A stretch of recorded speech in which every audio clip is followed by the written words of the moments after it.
Good Wednesday afternoon to you. It's 4 o'clock, time for Sports4CLE. Thanks for joining us. Hope you're having a good afternoon. Robert Mays, host of the football show for The Athletic. His thoughts on the Browns quarterback situation. When they looked at Dillon Gabriel, the way that I understand it is that they thought the height was the only knock against him. And they were hoping that because of that, if that was the only thing, if it was that he was a little bit short, is he going to go later than he should because teams are going to be scared off by that? And so I think there's a lot of fans of Dillon Gabriel's in that building. And I think that if in any other scenario, I think that we would just be talking about Dillon Gabriel winning that job because he has a clear path to it. The Shedeur Sanders thing just really complicates all of this. And this is sort of my problem with the Browns every once in a while, is that when you look at what they do, I think that it's so based on percentages and odds and like, all right. Oh, let's just collect quarterbacks and that's exactly right. And I think the Kenny Pickett part of this is similar to that, where you're looking at Kenny Pickett and you say, all right, think about where Kenny Pickett has been his entire life. He was with Matt Canada in Pittsburgh, he had absolutely no shot. He goes to Philly for a year, doesn't really play. He's never been in even a decent situation for more than a handful or two stopgap starts. Like, we can get more out of a first round pick than he's shown over the course of his career. That's fine. But if these incremental wins on these small bets, I think sometimes you lose sight of the bigger picture. And I think that's kind of what has happened with this whole thing, where individually I can support all of the decisions they made to add these people to the room. But when you look at the room overall, I think it becomes a barrier to figuring out the quarterback situation in a positive way. I have a little bit of a different read to it. They see that each of these four quarterbacks has a flaw. So they're trying to find the guy that gives them competent quarterback play in Stefanski's offense. Maybe it's Joe Flacco because he's done it, but Joe Flacco didn't play well when he went to Indianapolis. So they're giving themselves four opportunities to find competent quarterback play. Kind of the way I see it. Longtime Browns beat reporter Tony Grossi, why he feels that Joe Flacco will be the Week 1 starter.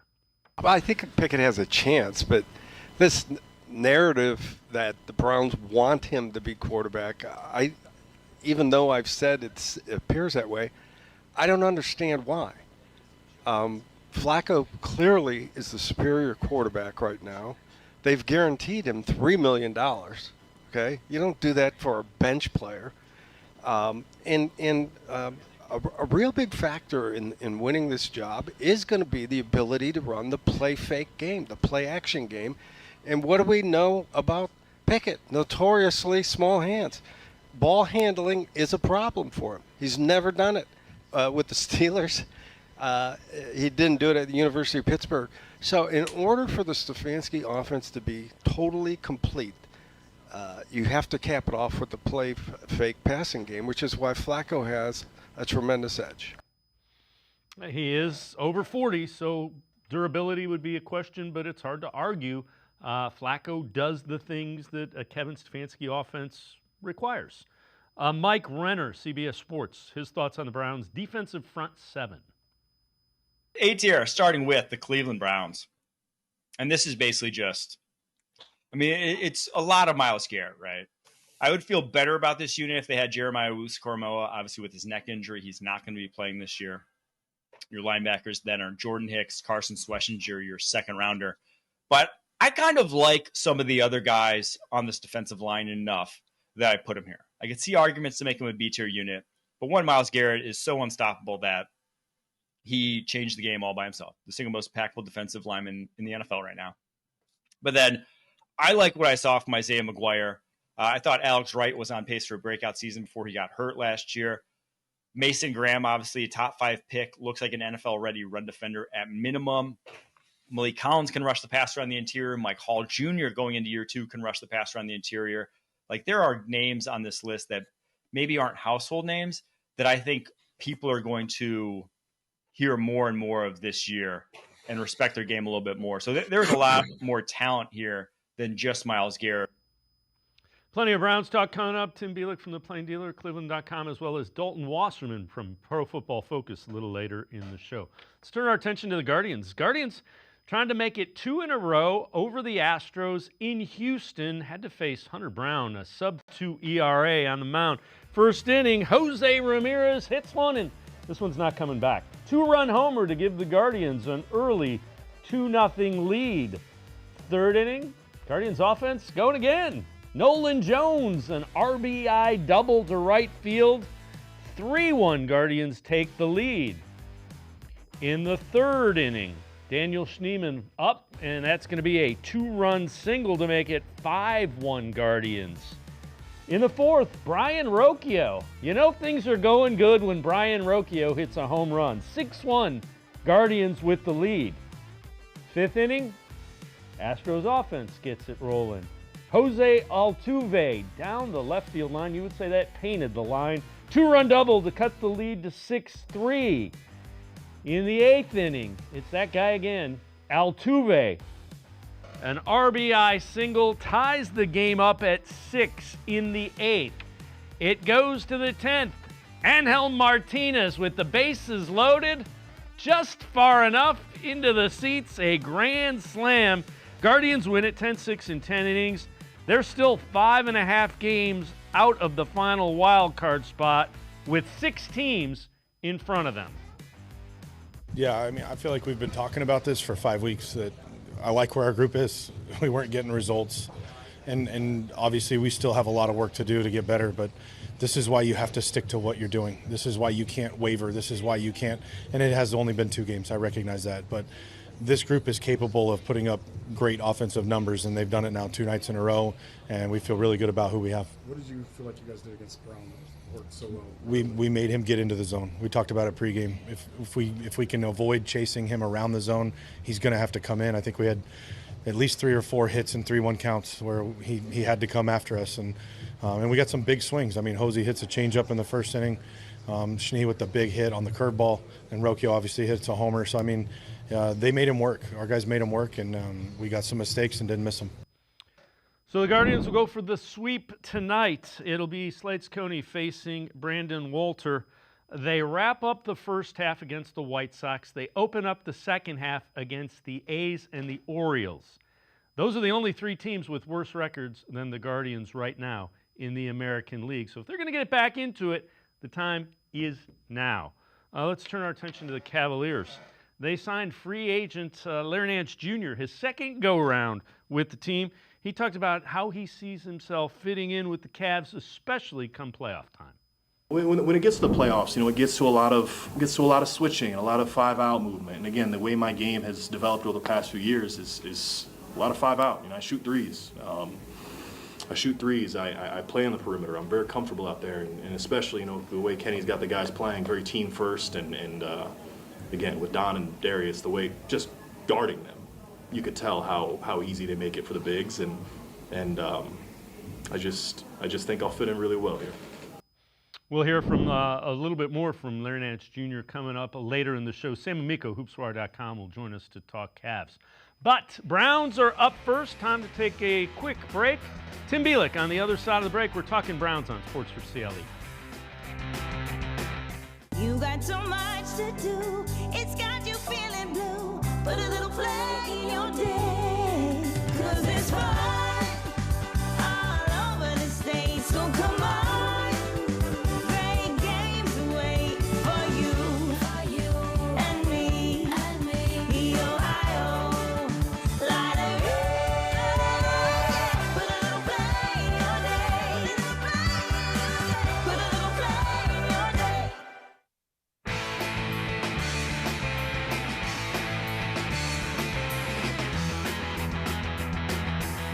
We begin by talking Browns on Sports for CLE. Adam Rank, you remember him. NFL Network predicted the Browns to have 5 wins when they won 11 2 years ago.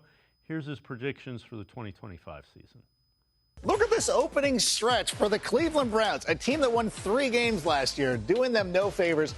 I think it's pretty easy to say they're going to lose to their division rivals.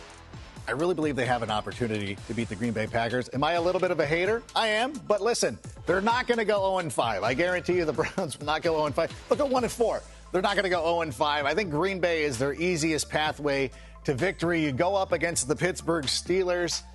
I think that's going to be a loss. But you have an opportunity against the Miami Dolphins. Maybe the weather will have changed.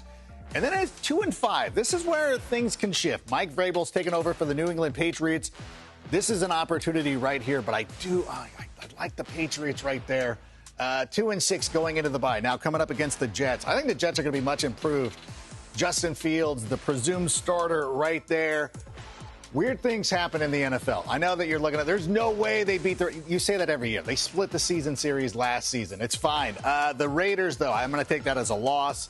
49ers as a loss. The Tennessee Titans, Cam Ward, their new starting quarterback, a loss. The Bears, of course. They're going on the road against the Chicago Bears. Now things are starting to spiral out of control a little bit. A loss against the Buffalo Bills, who will be competing for the number 1 seed in the AFC. But you know what? Get a win over the Pittsburgh Steelers before losing to your Ohio rivals with the Cincinnati Bengals. So as promised, I have you with more wins this season. Just one more win. But listen, there's an opportunity. I've been wrong about the Cleveland Browns before. Just ask David and Njoku. Could things turn around and could they shock the world? They certainly can. So welcome in Tim Bielik from the Plain Dealer, cleveland.com. Tim, Adam Rank predicts that, so that's another sign. That's another good sign for Browns fans. Well, I thought it was funny when he talked about, the first 5 games of the season, had them going 1-4, and that the game they were most likely to win is at home against Green Bay. I actually think it's week 1 against Cincinnati. We know the Bengals haven't started seasons well. That's when, the Joe Burrow and Zach Taylor historically have been slow starters at the beginning of a season. So that feels like a chance to get them early in the season, especially because they got a new defensive coordinator now, Golden. You don't know what kind of, shape their defense is going to be. Trey Hendrickson still in a contract dispute. Shamar Stewart, their first-round pick, still hasn't signed, I believe. So there's an opportunity to get them. And I keep feeling like I have a hard time thinking the Browns are only going to be 1 win better than last year. Yeah, I know their schedule's much tougher this year. Yeah, they got to play the NFC North. They got to play the Bills. I get all that stuff. But again, I felt the biggest reason they were so bad last year was the quarterback play was the worst in the NFL. You upgrade that and make it at least average. I don't know how this team is only 1 win better. I certainly, at the bare minimum, I think this team should be able to double its win total from 3 to 6. Is it great? No, but it at least shows you're trying to turn things back around and see what happens at quarterback going forward for them after the season. Yeah, you win 3 games, so you kind of got to deal with that on the national level until you win some more. All right, Field Yates from ESPN talking about Quinshon Judkins, his fit in the Browns system. He was the funder to Travion Henderson's Lightning. Cleveland wants to have a 2-man backfield that's built around their 2 rookies because they later took Dylan Sampson, who will be the Lightning. Yep. He led the SEC in rushing touchdowns, did Dylan Sampson at Tennessee last year. Judkins is a baller, though. Very good speed, very good size, very good power, awesome on those gotta-have-it situations. The Browns have talked about how they want to get back to the scheme they were running when they were actually good a few years ago, right? A lot of this outside zone, feature the run. Makes sense, by the way, when you have a quarterback competition that is so wide open right now, and you have no idea who is going to actually be under center, whoever they play in week 1, the Bengals or something. So Judkins is in a great spot. He should be a very busy man. Dylan Sampson will definitely get work. But I think Judkins will lead. He's the second best bet to lead his team in carries amongst the rookies. And Tim, let's take it a step further. Quarterback play is going to be middle of the road at best. How do you counteract that? The offensive line has to rebound, and the rookies have to perform like a high second round and a middle round pick that you expect to be very good.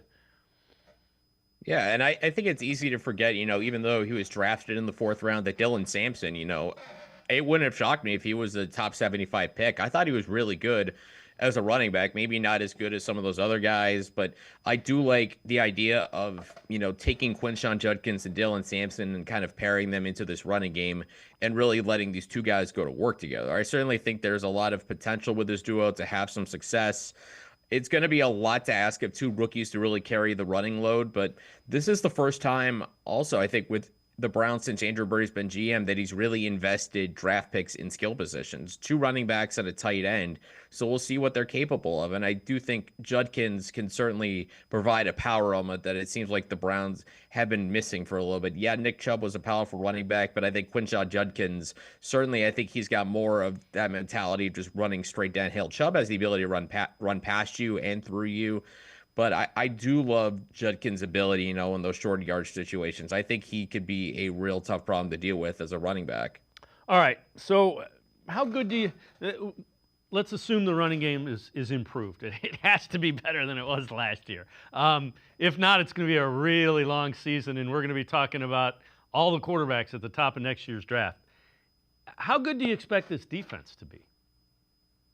I expect to be better by virtue of, having margin of error to work with. I think I've said so many times, in the last few months, part of the reason why the defense was so bad, I mean, how can you expect a defense in today's NFL to succeed when you're giving them nothing on the other side of the football? Kevin Stefanski talks so much about complementary football. You have to have all elements of your game working together to be successful. Well, your offense is not going to be able to contribute if they're, barely scraping 2 touchdowns and double-digit points together. I mean, just the fact the offense was so bad last year, it created a cascading effect over to the defense because you keep putting them out there on short rest, short fields, situations where they have to be almost perfect just to give you a chance to win the game. No defense in the mid 2020s is going to help you there. So just getting an offense that can keep that defense rested, give them time on the sidelines to adjust, recover, all those sorts of different things. Put points on the board as well, and give them a chance to play a little more relaxed. I think it's a cascading effect, and if you're able to score, I just think that helps your defense so much more to at least, like I said, let them relax. And if you have them playing with a lead, then you can really allow the defense to do what it does best, and is turn that defensive line loose on the quarterbacks. So this is part of ESPN.com's continuing poll from NFL executive coaches and scouts, ranking the top 10 at each position. Today we're going to look at edge rushers. And again, these are NFL executive coaches and scouts. They rank Myles Garrett number 1 ahead of T.J. Watt and Micah Parsons. Then you got Max Crosby, Bosa, Hendrickson, who's holding out, Hutchinson, Will Anderson Jr., Hunter, and Verse. Again, that takes all of the bias out of it. So my point is this. If Myles Garrett is Myles Garrett, this defense, if they are not somewhere between 5 and 10 in the NFL with what they've added in the middle of that defense, I think I'm going to be really disappointed if they're not a top 10 defense. Somewhere between 5 and 10. Yeah, I that's a reasonable expectation. Yeah, the offense has got to, do its part too, to at least, like I said, give the defense a little bit of help once in a while. But, certainly I don't expect, this defense to struggle at times as much as what they did last year. I think there were a lot of guys on defense that just had down seasons. I look at particular, like a guy like Martin Emerson Jr. in his second season in 2023. I thought he was on his way to a Pro Bowl. Like, he had a legitimate case to be a Pro Bowler, and then he took a step back in 2024. So many other guys in that defense really took steps back, and you got to imagine that it just felt like a down year for a lot of guys, and that happens over the course of NFL careers. Some guys just don't play as well for whatever reason from year to year. Defensive variance is so much wider from year to year than offensive variance. So I do think, obviously, you mentioned the additions on defense. They signing Malik Collins, drafting Mason Graham, drafting Carson Schlesinger to play linebackers. Obviously, you'd be putting a lot on rookies, but with how good Myles Garrett is, you don't need those other guys to be elite. You need those guys, especially in the defensive line, to win your one-on-ones consistently, because there's going to be so much attention focused on Myles Garrett. If you can win your one-on-ones, obviously any offense will live with that situation, but if you have players that can win those matchups consistently, that's when this defense can go to another level. And maybe even if a guy like Mason Graham or Mike Hall Jr. or one of those edge rushers, Alex Wright or Isaiah McGuire, really breaks out in 2025, then all of a sudden Myles Garrett has some help, and that makes him look even better. And as good as he is, imagine Myles Garrett with true legitimate help on that defensive line. Tim Bielik from the Plain Dealer, cleveland.com, and I are going to step aside, take a quick time out. Other side of the break, we'll talk a little bit more about that Browns quarterback position. Sports for CLE. I'll be right back. Come back to go forward. Back to learning new things. Back to pursuing your dreams. Tri-C has flexible learning options to fit your life. And every year, more than 1,000 local companies provide Tri-C students with real-world learning. The right education can boost your lifetime earning power by hundreds of thousands of dollars. Start now with a college education you can afford. Tri-C, where futures begin.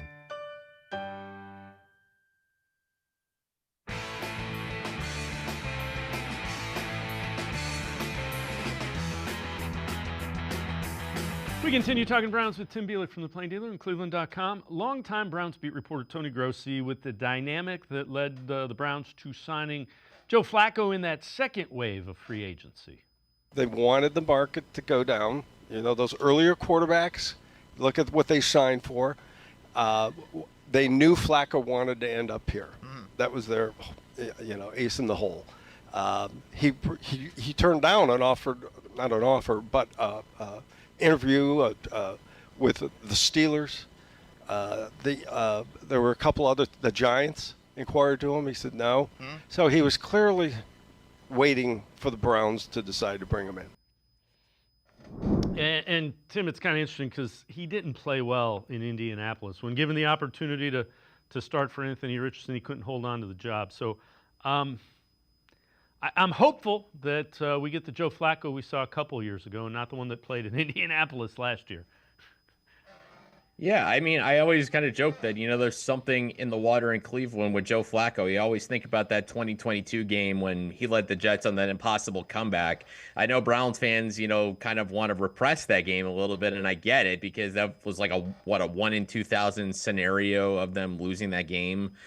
But anyway, it's understandable that, Joe Flacco would probably want to come back to Cleveland. I mean, what he did in 2023 coming off the couch to lead the Browns to a magical run to the playoffs, I mean, that was special. I mean, yeah, the underlying analytical numbers with Joe Flacco certainly pointed towards regression in the wrong direction, and that happened in the playoff game in Houston with the back-to-back pick sixes. But it doesn't discount the play he gave when he was there in the regular season, particularly the comeback against the Bears, outdoing Trevor Lawrence and the Jags, of course, the Thursday night game against the Jets. It's probably unfair to expect that Joe Flacco, in 2025, but the fact that he's got the familiarity with Kevin Stefanski's offense, the fact that he's got Jerry Jeudy, David Njoku, and I think Cedric Tillman is poised for a pretty good third season because of what he showed when he had pretty good quarterback play last season with Jameis Winston before he had his concussion. Certainly, I think there's the potential for Flacco to at least look close to what he did at the end of 2023. Probably a lot to ask for in the recapture of that magic, but if he gets closer, I think the Browns could be sneaky competitive. So, we've talked about this. The quarterback of the future likely isn't on the roster right now. The odds of a third or a fifth round pick kind of, usurping that and making them not draft a quarterback early next year are not likely. One of the guys that's in that mix is Drew Aller, went to Medina High School. Emery Hunt, CBS draft analyst, his thoughts on Aller. You mean Drew Bledsoe? We grew up, Ross, where, a guy like Aller would have been a clear-cut number 1 overall pick.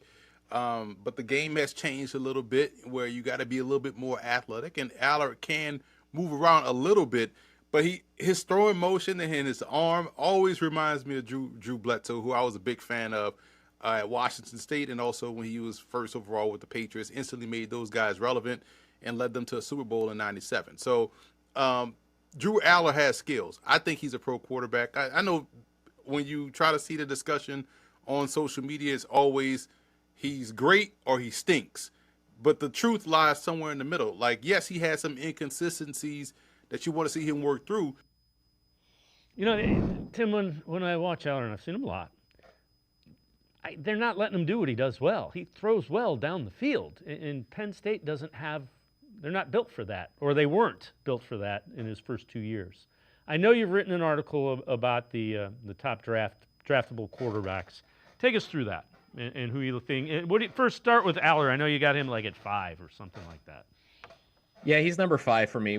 I know we talked about him last time I was on. He's a guy where I'm more in the middle of what Emery Hunt was talking about, where I see Drew Aller, and man, oh man, I see what I want to love with Drew Aller. I mean, he is as physically gifted as you're going to find in this class. I mean, he's tall, arm talent like crazy, strong at 238 pounds. He's mobile. I think that's what we forget. I mean, even go back to his days of Medina, he proved he can run the football. I don't know how much he's going to do that in the NFL, but naturally when you have that size and the ability to move, you're going to get Josh Allen comparisons. I don't know if I'd go that far with Drew Aller, but I'm kind of with you that Penn State really hasn't used him the way that, I would expect a lot of, people thought he was going to be used when he's at Penn State. Now that can change in 2025. They've loaded up in the transfer portal at receiver to finally get him some quality receivers at his disposal. Obviously, even though he loses Tyler Warren, he still has plenty of good weapons to work with. What I need to see with Drew Aller, he's got to clean up his mechanics. There's too many times where those get away from him, and I think in the NFL, you're not going to get away consistently with mechanics that are inconsistent, sloppiness with how you're delivering the football, because the guys you're going up against are too good there. So number 4, I'll stay in the Big Ten, Fernando Mendoza from Indiana. Cal transfer. This is a guy who's incredible, like a much better guy than you would think, because Cal was not must-see television, has not been must-see television for a very long time. I think we can be honest about that, but they were a bowl team last year in part because of how great Mendoza was. Especially, they went into Auburn and won at Auburn. I know Auburn didn't have a great 2024, but Mendoza still really good. Size, mobility. I'd love to see him throw the ball more down the field, and I'm fascinated what he's going to do at Indiana and Kurt Cignetti's offense. And before we get to the top 2, I'll talk about my number 3 guy, Cade Klubnik from Clemson. I think he's, maybe a faster Baker Mayfield, taller. Certainly, I think he's more of a runner to run versus Baker. I think it was more of a runner to throw, but you see a lot of those great comparisons. 36 touchdowns, 6 interceptions last season. He and his team really had a bad start against Georgia at the start of the season. They did not play well in that first game, and after that, I mean, something flipped. There was a switch that flipped with Cade Klubnik. I think for me, it was as simple as he ran the football better, and he chose to run the ball more, and I think that really opened things up for him. So I think with Klubnik, he's got another loaded team to work with. What I want to see him do, just be more consistent as far as playing against pressure, diagnosing post snap, how defense is going to look at how a defense is going to play you. But I think that's something where you can be better at that with more time. So we'll go to the next 2 guys as well, because I think for me, it's a pretty tight battle. Number 1, number 2, or go the SEC. It's Garrett Nussmeier from LSU, number 2, Lenora Sellers from South Carolina, number 1. And before I talk more about those guys, I'll just say right now, any of these 5 guys, I think, have a legitimate case by the end of January to be QB1. Any one of these guys. It's a much deeper class. And then I'll go with why I put Sellers ahead of Nussmeier. And I put Sellers there because he's just such a unique player. 6'3", 242 pounds. I mean, you don't see quarterbacks built like this. A guy who can take some punishment, who can run incredibly well. He's got some speed and power to his game, but the more you watch him, the more you realize he is a better thrower than you realize. Incredibly strong arm. Accuracy is also very good, and he can certainly beat you from inside the pocket, not just trying to scramble from the pocket. He can stay in the pocket and make those throws. Now, he's got to do it more consistently. Decision-making could improve. 18 touchdowns to 7 interceptions. You would love to see that improve. And more importantly, I want to see him be better on third down. Among qualified passers in 2024, this according to CFB stats, Sellers was 92nd in third down passer rating. So he's got to improve on that. We know how pivotal third downs are. And then number 2, Garrett Nussmeier, the son of Saints offensive coordinator Doug Nussmeier, second most passes in college football thrown last season. Only Kyle McCord had more passes than the 525 Nussmeier threw. 4,052 yards, 29 touchdowns, 12 interceptions. Not an elite athlete. I think his athleticism is good enough, but if you're not going to be a great athlete, you have to be able to beat guys different ways. And what Nussmeier does, he's very intelligent, and the ball just pops out of his hand. It's an incredibly quick release when you watch Garrett Nussmeier play. That ball just kind of explodes out of his hand, and his mechanics are also very good. He might have some of the best pure mechanics of anybody in this class. While he's got really good arm strength, what I want to see, can you be more accurate throwing the deep ball? Yeah, he can do it. He's got very good arm strength, but for whatever reason, there weren't a lot of completions. And I remember, talking on the Orange and Brown Talk podcast about him, I said I wasn't thrilled with the way his receivers played at times. I felt like there were drops that certainly weren't Nussmeier's fault. But he's got all the tools to be the number one pick in this draft. And I think if he had come out into last year's draft, 2025, this guy, he would have had legitimate first-round consideration for me. He might have been QB3 easily behind Cam Ward and Shedeur Sanders. Tim Bielik from the Plain Dealer at cleveland.com. As always, great stuff. Appreciate the time and the insight. Thanks very much, Tim. Yeah, thanks for having me, guys. Have a good day.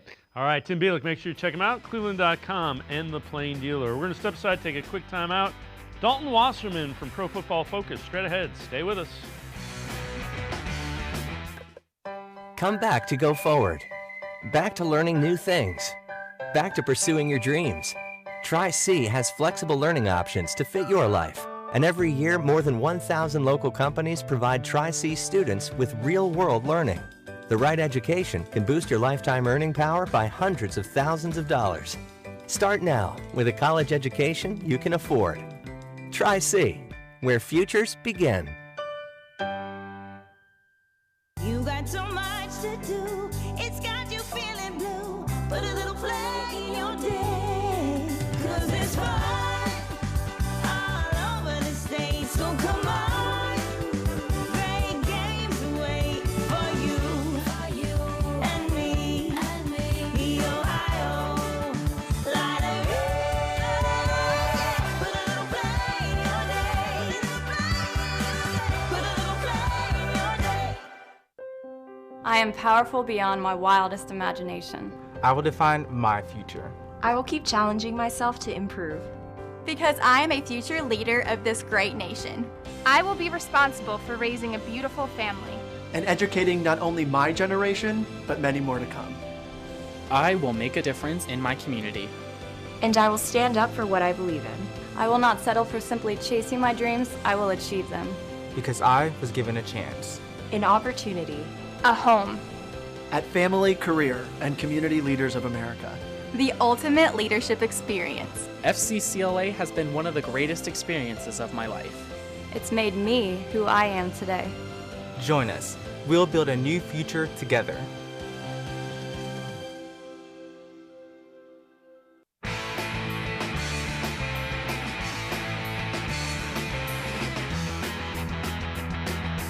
We continue talking Browns on Sports4CLE. Let's head to the voicemail of Truth and Reason. Hey, Dave, Frank from Cleveland. One thing for you today. At the quarterback position, I would start Joe Flacco over Kenny Pickett. And do you think, now that we're going back to the run game, and he'll have a lot of outlet options with Fannin and the Joku and Judkins and Sampson, and then, dink and dunk, and then take the big shot down the field every so often. Just ball control, basic ball control. But, Judy's going to get wide open somehow. But let me know what you think, brother. I love you and the family. You guys be good and be safe. I'll talk to you soon. Bye.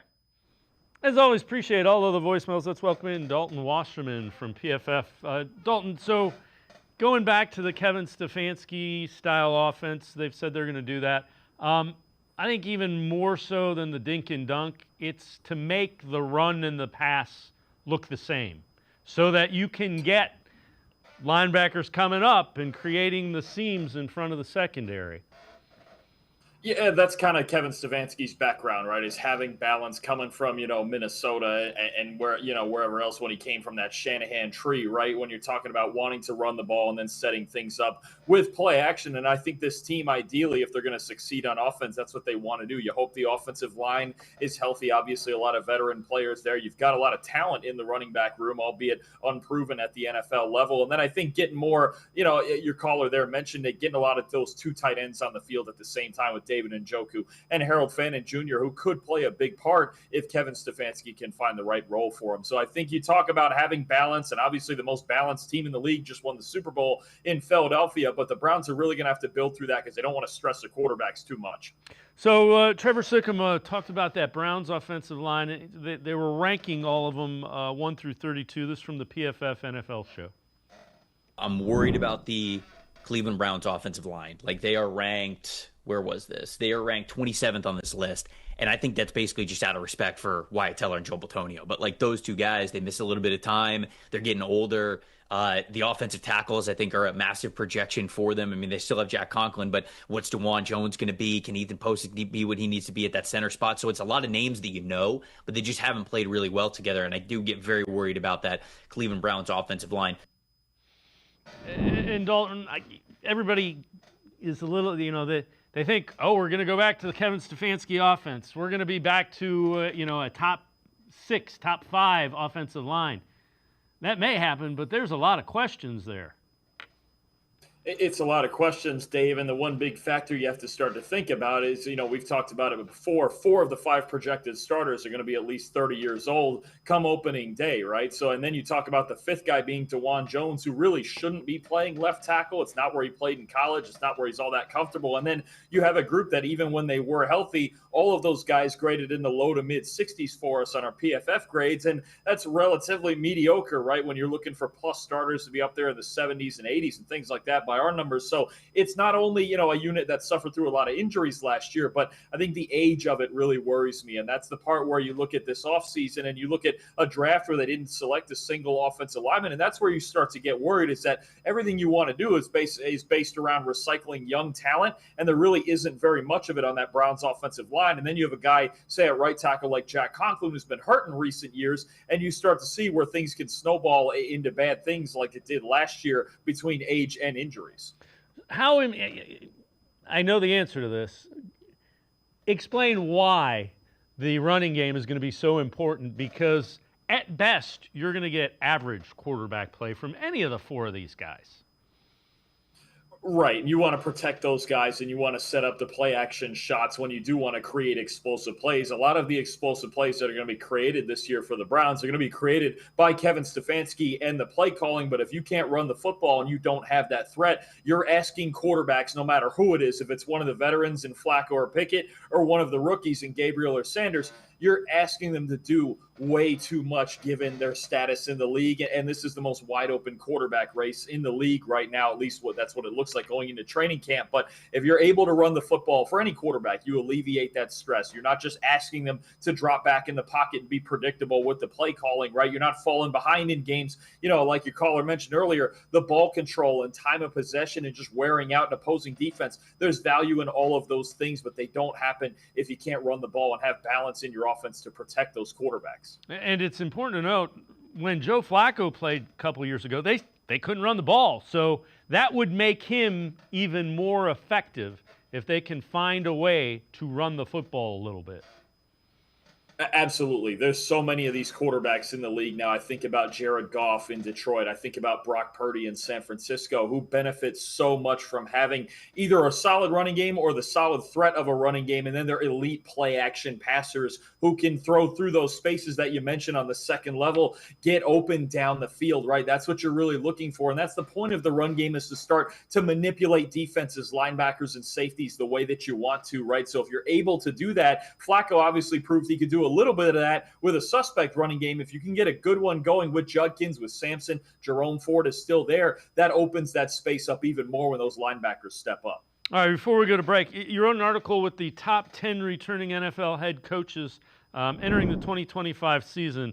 You got Andy Reid number 1, Peyton number 2, McVay 3, Harbaugh, Tomlin, Jim Harbaugh, and then Kyle Shanahan, Sirianni, Campbell. You have Kevin Stefanski ranked 10th.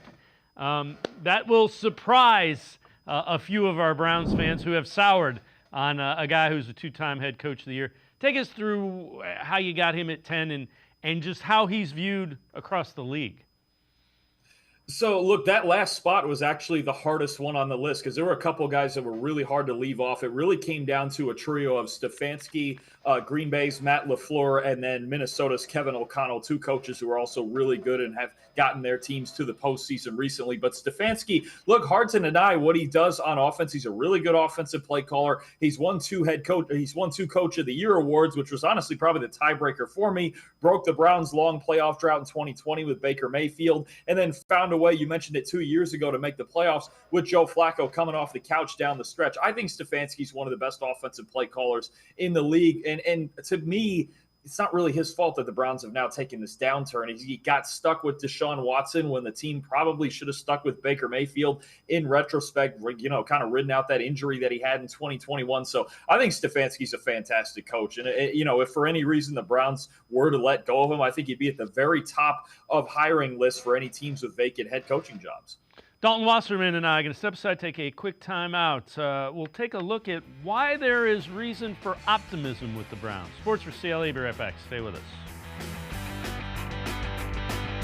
You got so much to do, it's got you feeling blue. Put a little flag in your day, 'cause it's fun all over the state. So come on, great games wait for you and me, the Ohio Lottery.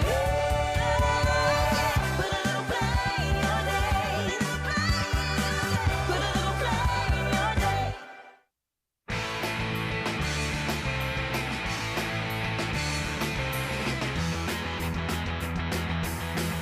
We continue talking Browns with Dalton Wasserman from Pro Football Focus. This from the PFF NFL show. Trevor Sikkema on a reason for optimism for the Browns.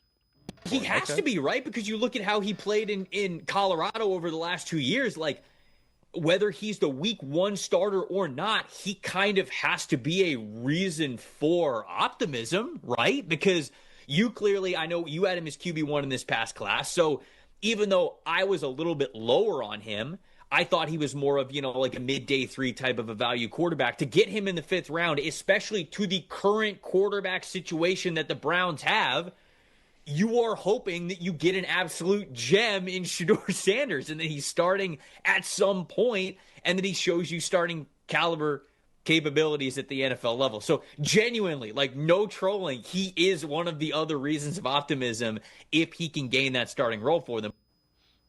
And Dalton, the other one was, Myles Garrett. But relative to Shedeur Sanders, the upside is high. And if he doesn't reach what you think the upside is, it's a 5th-round pick. Exactly, right. Eventually you get to a point on day 3 of the draft where you go, okay, he's just too good not to take here, even if just as a lottery ticket, right? And look, no matter if people thought Shedeur Sanders was a top 10 pick or not, just about everybody had him as like a top 50 player on their board, right? I was higher than a lot of people. Trevor had him somewhere in the 30s or 40s. So you still think, okay, this guy was probably by most people's evaluations at least the 2nd best quarterback in this draft. So to get that in a 5th-round pick and as talented as he is and as well as he played at Colorado the last 2 years, there's really not any downside at this point other than whatever circus the media, training camp, and all that wants to make out of it. But he should be a part of the competition, as should Dillon Gabriel. And Dillon Gabriel had a great college career, and I think this Browns starting job is as wide open as any in the league. And if Sanders is the guy that were to take it by the horns at some point, I don't see any issue with that, right? He showed you the potential on the field at Colorado. Teams, obviously he dropped in the 5th round of the draft because teams had questions about his maturity and his character, but it's not like he's a bad kid, right? I just think you just have a guy who maybe doesn't have the elite tools, but there's other guys in the league who don't have elite tools that have succeeded on an NFL field. Yeah, without question. I hope you're all right there with the sirens. Hang with us. We'll yeah, that's not me. I'm surprised. I'm surprised you can hear that. I'm way up here on the 9th floor, and somehow that still got there. I wasn't sure if that got through, but we're good. They're not here for me. No worries. All right. I know you wrote an article ranking the linebacking course as well, and so yeah, the Eagles ranked number 1. Lions 2, Patriots 3. Had the Browns down at 12. A young core and changing. What do you like about them? You got them in the middle, and I'm assuming they could very easily move up, too, because they have a lot of interesting young guys in that room. They have a couple of young guys who are interesting. One in Devin Bush, who played very well last year, really for the first time in his career. Jordan Hicks is a solid veteran leader. And Carson Schlesinger, obviously drafted with the first pick in the second round, has a lot of potential. And I like that he doesn't necessarily have to take on the bulk of the leadership role. Honestly, Dave, they would have been higher had Jeremiah Owusu-Koramoah been playing this year. They may have worked their way into the top 5 because that would be a really good group of 4. But even the trio that are remaining with JOK missing this season with the neck injury, it's a solid 3.5. So I still thought it was an above average group. It could move even higher if Bush maintains the production he had last year, especially in run defense. And Schlesinger really proves he's worth that high of a draft pick. But I'll leave him at 12 for now. If JOK was in there, honestly, that might sneak into the top 5 or 6. But I think 12 is still a pretty good place to start with those 3 that you have there. All right, before I let you go, fair or not, Mason Graham is going to be tied and linked to Travis Hunter. Just because, they could have taken him at 2, they trade back, they get the extra first-round pick, and they take Mason Graham. It's kind of interesting, some of the national talk around Travis Hunter and what we're starting to hear about him. Being able to get adjusted to the physicality of the NFL, I think that can be a challenge. You're playing against guys who are great route runners, not just good route runners, but great route runners. You're talking about you're playing against corners who are great in press coverage, like your Jalen Ramseys of the world. So since the combine, and he talked about, I could do it all. My only caution is temper the expectations just a little bit, because I think he could be a phenomenal corner in the NFL personally. But the NFL is different. It's not college. What you're able to do, these guys on opposite you, they get paid just as much money to stop you from doing whatever it is that you want to do. He's got tremendous instincts, but the season is longer. The guys across from you are just as big, just as physical. And so to me, I think packages are cool, but I just want him to sort of temper the expectations, because if he thinks, I can be this great player that I was in college, I think a lot of people are going to be disappointed because it's just not that simple. I have a little bit of hesitation about the two-ways experiment because there is a lot of craft and preparation that goes into both sides. When they were thinking about drafting him, all those things came to mind. Again, it's just a lot. I know he's a special athlete. NFL and especially Big 12 football, that's night and day difference. It is a lot different. The only thing I'll say with Hunter, and I'm not going to sit here and guarantee he's going to be the greatest two-way thing we've ever seen, really maybe the only two-way thing we've ever seen when you think about his skill set and how much he did it in college, but I'm not going to be the guy to sit here and doubt him, because every time anybody doubted him, he's going to move up to Colorado, this won't work, and it worked. And then, he's not going to do it again this year, and people picking him for the Heisman, and he went out there and won the Heisman playing at an elite level on both sides, right? Obviously, there's going to be a management process to it. The Jaguars have even said they're going to focus on him at receiver first and then see where it goes on defense. But he's one of the most special athletes that I've ever seen, certainly at the college level, and maybe ever. You just don't see guys play both ways full time like that and succeed on both sides of the ball. So I'm not going to doubt him. There is a road here where if he were to play really good football on both sides at the same time, he'd be the most valuable non-quarterback in the NFL, even according to the numbers. So I'm just going to sit back and enjoy and see what James Gladstone and Liam Cohen, whatever the plan is for Travis Hunter, just enjoy the athletic talent that you have down there, because it's going to be really fun to watch one way or the other, or possibly both. Are you at all concerned? I mean, the NFL and TV doesn't do it justice. You've been on an NFL field. It is so much more physical and violent than even high-level college football. That's my biggest concern is the physical. People do not realize those are, 250, 300-pound men that are running really fast and trying to run into each other. Absolutely. And when you're talking about a guy playing on each side of the ball, you are doubling the injury risk. There are times in the last 2 years where he's gotten banged up, right? Nothing major, but he's not the biggest guy in the world. He's making tackles on guys running full speed. He's getting hit while he's out there at receiver. It does wear on you a little bit. Now, there's a handful less snaps in an NFL game compared to a college game for the most part, but that physical toll, that does take a toll on you, right? It does wear you down a little bit, especially over a longer season, right? A college college season is 12, 13 games for the most part. NFL is 17 plus. So it is going to be something they have to monitor, and that's the biggest factor in it. I don't doubt his ability to play either position, but it is double the injury risk, and that would be the biggest concern. Dalton Wasserman, as always, great stuff. Appreciate the time and the insight. Thanks very much, Dalton. Appreciate you having me on as always, Dave. Thank you. Dalton Wasserman, make sure you check him out. Data analyst for PFF, co-host of the PFF College Football Show. Always insightful stuff. We turn our attention to the Cavaliers. Sam Amico from hoopswire.com. After the break, stay with us. Come back to go forward. Back to learning new things. Back to pursuing your dreams. Tri-C has flexible learning options to fit your life. And every year, more than 1,000 local companies provide Tri-C students with real-world learning. The right education can boost your lifetime earning power by hundreds of thousands of dollars. Start now with a college education you can afford. Tri-C, where futures begin.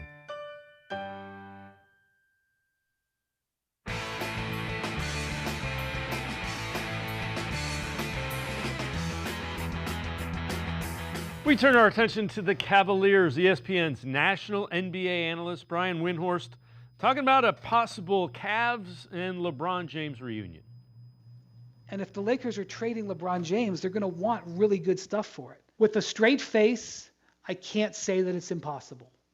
But you have to understand that they can't feasibly trade for him. Do you think they'd be open to a reunion at some point at the veteran minimum? I don't know. At the veteran minimum? Yes. I think I can speak for the Cavs organization to say if LeBron wanted to play for $3 million, they would do that contract. Okay. I can speak for Dan Gilbert. I will speak for Gordon Gund. I will speak for the ghost of Bingo Smith. Let's welcome in Sam Amico from hoopswire.com. Sam, I know you wrote an article. Obviously, LeBron and the Lakers front office not in a great space right now. Not on the same page, if you will. Which is interesting because the Lakers are now on the hook for $53 million just this next season. So, yeah, I mean, the report out of Los Angeles from The Athletic was that they're not in a great space, and I think part of that was probably because of Rich Paul's statement after LeBron picked up the option, saying kind of a cryptic message saying that LeBron James, is running it back, obviously, picking up his option, but he is putting pressure on the front office, and the front office is saying, well, you picked up that option. It kind of makes things difficult. But, right now you have to look at it like the Lakers have done everything they can in terms of helping LeBron James get to the finals again. They went out and they made that splashy trade during the offseason for Luka Doncic, during the regular season. And then they just added former number 1 overall draft pick DeAndre Ayton, who has yet to play like a number 1 overall draft pick and has worn out his welcome in a couple places, but could be exactly what the Lakers need. So it's very interesting to see and read about why the front office and LeBron James are somewhat at odds at this point. Yeah, and again, we'll see. Likely nothing comes of that because there's $53 million of a contract that you can't really do much with. Larry Nance Jr., Revere High School, his reaction to signing with Cavs this offseason, his second tour here in Cleveland. It's just home, It sounds so corny, but just from walking back in the building, it's just so many smiling faces that I got to see and be around. And really know as people that I get to, I get to invest and put some more time back in our relationship. So I'm really, I don't necessarily have a word or a direct emotion, but it's all positive. I know you had other options. What was it about this one that made you feel like time was now to come back? Over the past few years, I'm born and raised here. When playing for the Hawks, playing for the Pelicans, I want them to win every game, but I was a Cavs fan. And so watching the playoffs the past few years and it was hard to do, it's hard not to just sit on the couch and kind of look, tap my wife and be like, I can help. Like, I could really do that. And this is a team that's really got a chance to win it all. And I feel like that's the goal. That's why I came back, and that's what we're going to do this year. So, Sam, how can he help, and how does he fit into what Kenny Atkinson likes to do? Well, first of all, I believe everything he said there because I ran into Larry Nance Jr. at the playground in Medina last summer after he'd been traded to the Atlanta Hawks, and he was wearing a Cavs T-shirt. So I kind of teased him about that you haven't even played for him for a little bit. But I will say this, the Cavs needed to get a little tougher, a little more veteran experience up front. Larry has to stay on the floor. He's got to stay healthy.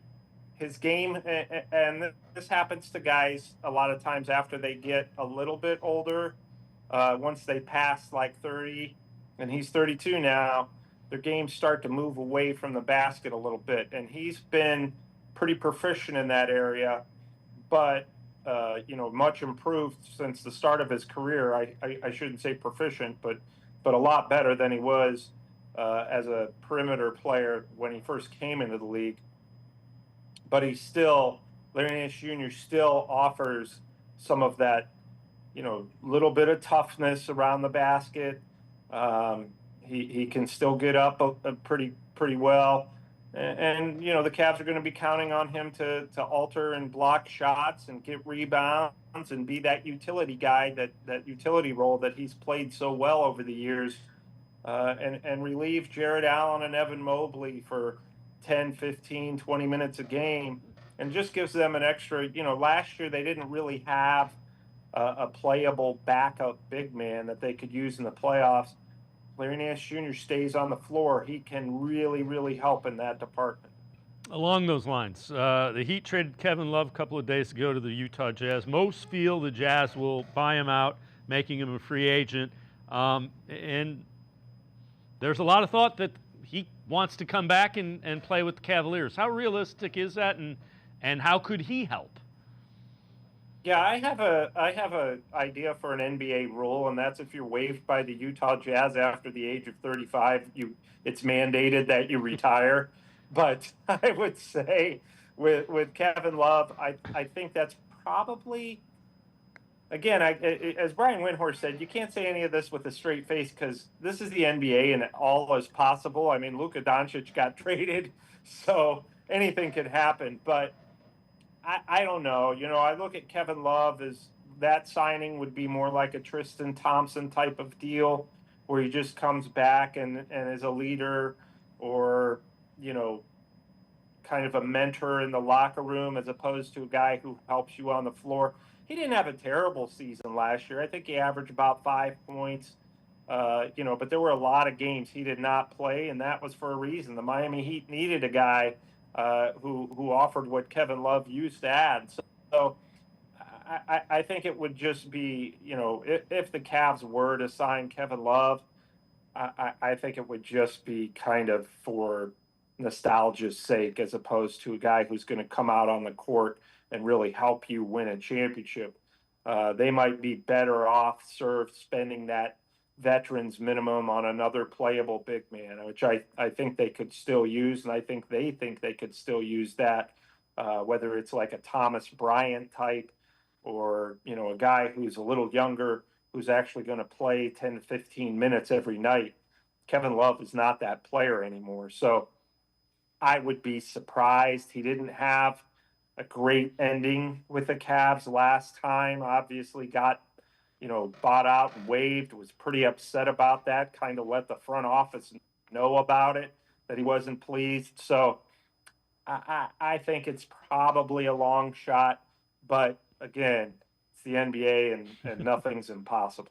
All right, before I let you go, Tyrese Proctor, Lonzo Ball, two of the guys, Cavs, one drafted, one they acquired via trade. How do they fit, and what do they bring?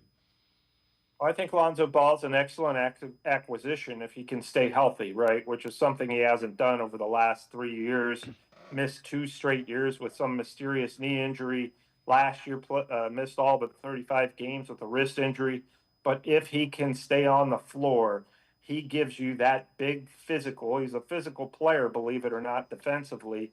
That's not his reputation, but that's what he does, and gives you another ball handler, distributor. He's not going to be the guy who was the number 2 overall pick, but he can be a key piece in your backcourt and relieve Darius Garland and Donovan Mitchell, and even play alongside those guys just because of his presence. He forces nothing. He will fit right in to the Cavs schemes. He can hit outside shots. I think that's a really underrated pickup or trade. Obviously, trading Isaac Okoro back to the Bulls for Lonzo Ball. So I think that's an excellent pickup, and you're going to need him on the floor because Ty Jerome obviously left for the Memphis Grizzlies. So I think that's a great find.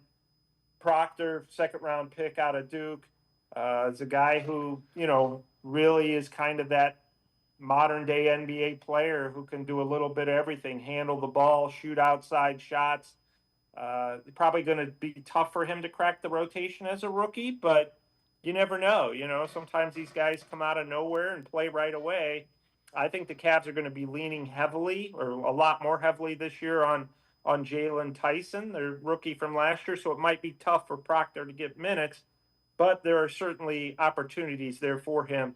And talking to scouts and GMs around the league, they really like that pick for the Cavs. I think it bodes well for the future for both Proctor and Cleveland. Sam Amico, as always, great stuff. Appreciate the time and the insight. Thanks very much, Sam. Thanks for having me, and we'll talk to you soon. Sounds good. Sam Amico, make sure you check him out. Hoopswire.com, also co-host of Full Court Cleveland. Always really good NBA stuff, especially where the Cavs are concerned. That's going to do it for this edition of Sports for CLE. We'll see you back here tomorrow at 4 o'clock. Have a great night, everybody. See you tomorrow at 4 on Sports for CLE.